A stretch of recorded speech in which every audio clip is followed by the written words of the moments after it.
Bonsoir à tous, bienvenue sur Grand Lille TV et on parle de foot aujourd'hui 1-1 entre le LOSC et Nice, but de Chedjou du côté des Lillois et de Sivelli pour Nice. Le LOSC qui espère engranger 3 points face à Nice après son nul contre Paris. Restez avec nous, on y revient tout de suite dans cette édition.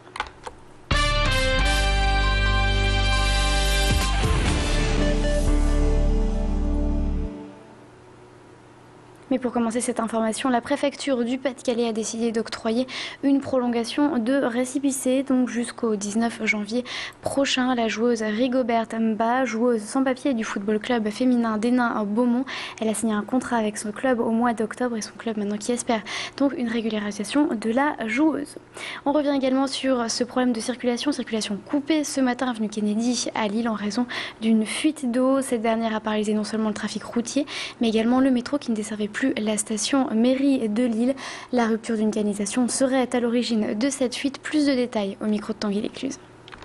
Les conséquences pour les habitants, nous avons la résidence du Beffroi où il y a à peu près 240 logements qui sont privés d'eau et nous mettons en place une distribution de pactes d'eau pour les faire patienter jusqu'à la réparation. Nous avons mis une déviation en place pour pouvoir établir le sens de circulation vers la gare. Et après, dès que d'autres moyens arrivent, on va rétablir la circulation vers la trésorerie là-bas. Et à la une aujourd'hui, on revient également sur ce fait divers mortel qui s'est déroulé cette nuit vers 20h30. Molami Bokoto, 21 ans, ex-joueur du LOSC, est décédé après avoir reçu plusieurs coups de couteau. Le jeune homme aurait été poignardé au niveau de Marc-en-Barœul et aurait succombé à ses blessures quelques minutes plus tard. À niveau de la Madeleine, la police a ouvert une enquête mais soupçonne un trafic de drogue et un règlement de compte. Écoutez ces propos recueillis par Tanguy Lécluse. Les sapeurs-pompiers et le SAMU sont intervenus, mais malheureusement, le chauffeur qui était très sérieusement blessé, a priori, est décédé de ses blessures. Donc ensuite, évidemment, le véhicule a pris la fuite. On n'a pas suffisamment d'éléments pour dire qu'on peut s'orienter davantage sur un règlement de compte où il s'agit peut-être tout simplement d'un banal accident, accrochage, qui est mal tourné comme ça peut arriver. C'est pas du tout écarté comme hypothèse. Ça y est, c'était le dernier jour pour le vote du budget 2012 au Conseil général du Nord. Un budget de 3,4 milliards d'euros en augmentation de 1,9% par rapport à 2011. La majorité PS l'a avancé par rapport au calendrier. Elle s'est entendue plutôt sur le principal avec l'opposition. Mais cette dernière s'est abstenue sur certains points. Objectif donc pour 2012, stabiliser la dette tout en préservant l'investissement. On fait le point avec Patrick Caner au micro d'Alexandra Gossin. Écoutez. Sur le RSA, la droite s'est abstenue, elle n'a pas voté contre. Sur les pompiers, une partie de la droite a voté contre, certains élus de droite se sont abstenus. Mais aussi, ce qu'il faut rajouter, c'est que sur les avantages sociaux que nous avons accordés à certains fonctionnaires et qui ont un faible revenu au sein de notre collectivité, ils ont voté contre. Ils se sont ou abstenus ou voté contre. En tout cas pour certains d'entre eux. Ça montre qu'ils ne sont pas bien. Ils ne sont pas bien avec le service public. Quelque part, leur positionnement, c'est un positionnement qui vise à affaiblir le service public au sens large du terme. Et c'est, à mon avis, un des grands points de clivage entre nous et eux aujourd'hui.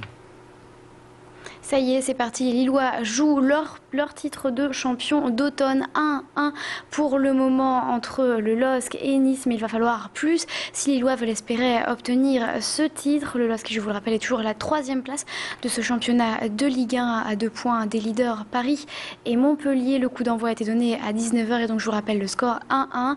Et vous, qu'espérez-vous? Quels sont vos pronostics? Vous avez répondu cet après-midi au micro d'Alexandra Gossin. Écoutez. Il faudrait au moins que le LOSC gagne avec 4 buts de différence, un minimum.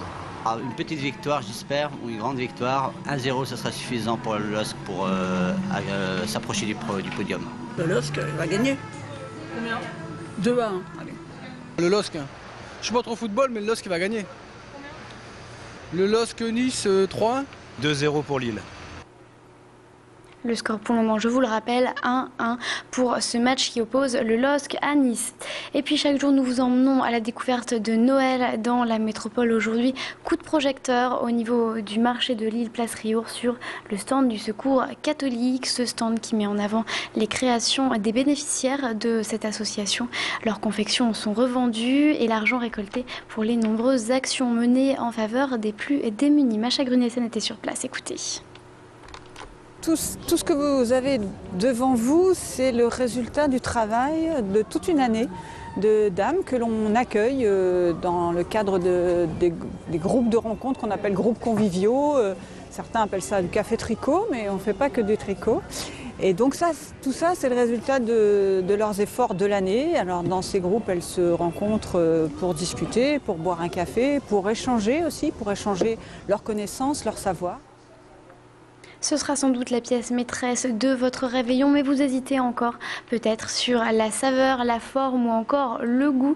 Qu'à cela ne tienne, Grand Lille TV est allé à la rencontre des artisans de la métropole qui proposent des bûches de Noël. Un avant-goût au micro de Clément Carillon.